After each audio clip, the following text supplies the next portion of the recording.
Bestfly na Aruba kinang ya pa hopi tempo cabo. Nós temos mais de 10 anos, quase 3 anos registrando avião para Bestfly é uma companhia que está assim VIP charters, que está managed charters. Dus nós trabalhamos de EUC, para não EUC comercial no sentido que botem vuelo não scheduled, pero unscheduled. Que seja nós assim vuelo não charters, VIP charters, medivacs. Nota service oil and gas industry também.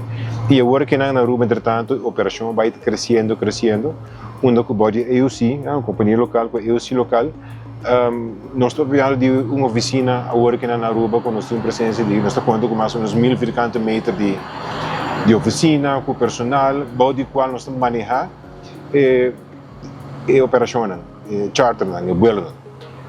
Agora que na nós acabamos o weekend que na papel de jet de Micolum, companhia que agregar 2 jet novos no portfólio, que o guardo introduzir, e também se vai passar avião extra, qual está destinado para nos desenvolver ABC transfer. Ok, dus een cirkel betekent AC, que hoor AC também está scheduled. Ok, banda de non-scheduled também está scheduled.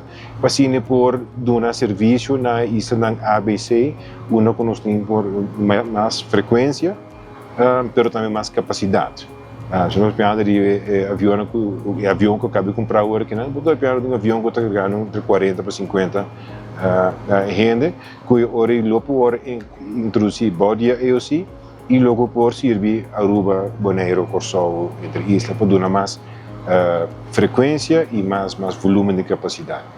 Nós temos família em Islanan, nós temos comércio em Islanan,